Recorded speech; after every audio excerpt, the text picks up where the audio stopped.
दोस्तों आज हम आपको बताएंगे कि मिट्टी से बने हुए पार्थिव शिवलिंग की पूजा कैसे करें, हम उसे विसर्जित कैसे करें। दोस्तों देखिए, हमने सामान कुछ इकट्ठा कर लिया है। तो इस तरह से आज हम बताएंगे कि मिट्टी से आप किस तरह से शिवलिंग बनाकर आप घर पर ही प्रतिदिन पूजा कर सकते हैं। तो आप थोड़ी सी मिट्टी ले लें, हमने भी मिट्टी ले लिया। आप किसी गमले से मिट्टी ले सकते हैं, लेकिन ध्यान रखें कि तुलसी जी के गमले से मिट्टी न लें।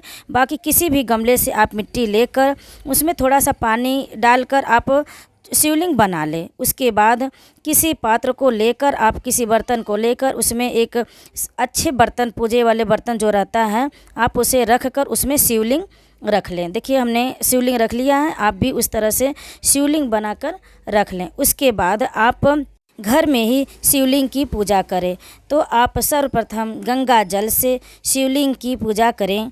आप छोटे से लोटे में गंगा जल डालकर आप शिवलिंग पर जल चढ़ा लें। उसके बाद दूध, कच्चा दूध रहे, ध्यान रखें कि पका दूध नहीं चढ़ाना है। आप कभी भी गाय का दूध मिले तो बहुत ही अच्छा रहता है, तो आप गाय को दूध लेकर आप शिवलिंग पर चढ़ा लें। घर में ही इस तरह से आप शिव भगवान की शिवलिंग की पूजा कर सकते हैं। तो दोस्तों इसके बाद जल चढ़ाने के बाद, दूध चढ़ाने के बाद आप लाल जो चंदन रहता है, पहले आप चंदन लगाएं। इस बात का ध्यान रखें कि आप शिवलिंग पर चंदन ज़रूर लगाएं। इससे शिव जी बहुत प्रसन्न होते हैं, क्योंकि यह ठंडा रहता है। शिवलिंग को ठंडा करने के लिए तो चंदन का प्रयोग ज़रूर करें आप शिवलिंग पर। तो चंदन लगा लें, 5 बार आप चंदन लगाएं। उसके बाद उसी चंदन पर लाल रंग का जो चंदन रहता है, वह रोरी जिसे कहते हैं, उसे आप लगा लें। इस तरह से आप घर पर ही शिवलिंग बनाकर प्रतिदिन, चाहे तो हर सोमवार को पूजा करें। अगर प्रतिदिन नहीं कर सकते तो सोमवार को ज़रूर करें। चंदन लगाने के बाद आप बेलपत्र ज़रूर चढ़ाएं, क्योंकि शिव भगवान को बेलपत्र बहुत ही प्रिय है। तो आप बेलपत्र चढ़ा दें। उसके बाद आप फूल चढ़ाएं। आप कोई भी फूल चढ़ा सकते हैं, पीला रंग के फूल चढ़ाएं, चाहे सफ़ेद रंग के फूल चढ़ाएं। हमने तो लाल रंग के फूल है वो हमने चढ़ा दिया है। आप इस तरह से आप शिवलिंग पर जितना हो सके आप फूल आपके पास है वह चढ़ा के आप पूजा करें। उसके बाद प्रसाद में आप केला भी चढ़ा सकते हैं। हमारे पास सेब था तो हमने सेब चढ़ा दिया है, आप सेब चढ़ा दें।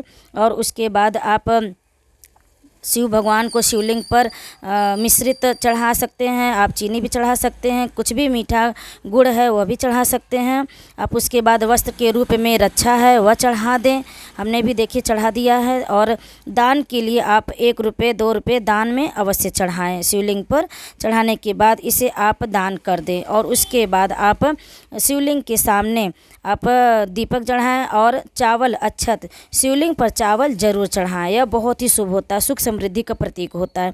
तो इसलिए शिवलिंग पर चावल ज़रूर चढ़ाएं। और उसके बाद आप दीपक प्रज्वलित कर लें और शिवलिंग की पूजा कर लें। तो इस तरह से आप घर पर ही आप मिट्टी के बने हुए शिवलिंग की पूजा कर सकते हैं। और इस तरह से आप शिवलिंग की आरती कर लें, कपूर जला लें। आप ओम नमः शिवाय इस मंत्र का जाप करते रहें। आरती करते समय ओम नमः शिवाय मंत्र का जाप करें। शिव चालीसा भी कर सकते हैं, बहुत ही शुभ होता है। और आप धूप ज़रूर जलाएं। इसे शिवलिंग के प्रत्यक्ष आप धूप जला लें, इससे सुगंधित रहता है वातावरण। तो आप धूप जला लें और धूप जला के शिवलिंग की पूजा कर लें। आप ऐसे ही घर पर प्रतिदिन चाहे तो आप प्रतिदिन पूजा कर सकते हैं, या फिर हर सावन की सोमवार के दिन घर पे ही शिवलिंग बनाकर आप घर पर ही पूजा कर सकते हैं। जिसके घर के पास मंदिर नहीं है, दूर मंदिर है, तो आप घर पे भी ऐसे ही किसी गमले के पास भी बनाकर पूजा कर सकते हैं, घर में भी जलाकर पूजा कर सकते हैं। और उसके बाद इसे विसर्जित कर सकते हैं। इसलिए इसे पार्थिव शिवलिंग की पूजा करना कहते हैं। फिर पूजा करने के बाद पार्थिव शिवलिंग को आप घर पर ही विसर्जित कर सकते हैं। उसके बाद जो भी चढ़ाया हुआ प्रसाद है, आप शिवलिंग पर जो भी प्रसाद चढ़ाएं, सेब, केला, वह सभी परिवारों में आप सबको बांट दें। इससे शिव भगवान का आशीर्वाद प्राप्त होगा। और जो मिश्रित है वह भी उठा लें और अपने परिवार में सभी लोगों को आप बांट दें। उसके बाद आप पूजा करने के बाद जो शिवलिंग है, पार्थिव शिवलिंग है, आप उसे घर पर ही विसर्जित कर सकते हैं। और आप जो पैसे चढ़ाए हैं वह आप मंदिर में आप दान कर सकते। उसके बाद चलिए आपको बता दें कि शिवलिंग को कैसे आप विसर्जित करेंगे। उस पर आप स्वच्छ जल लेकर जल डालेंगे तो वह मिट्टी है तो धीरे धीरे मिट्टी है तो वह घुल जाएगा। उसके बाद आप इसे किसी स्वच्छ गमले में आप डाल दें, इससे आपका पूजा भी हो जाएगा और शिवलिंग का विसर्जन भी हो जाएगा। तो दोस्तों इस बात का ध्यान दें कि आप पूजा करने के तुरंत बाद आप शिवलिंग को विसर्जित ना करें, थोड़ा देर के बाद ही करें। वीडियो अच्छी लगी तो लाइक शेयर कमेंट जरूर करें। हर हर महादेव।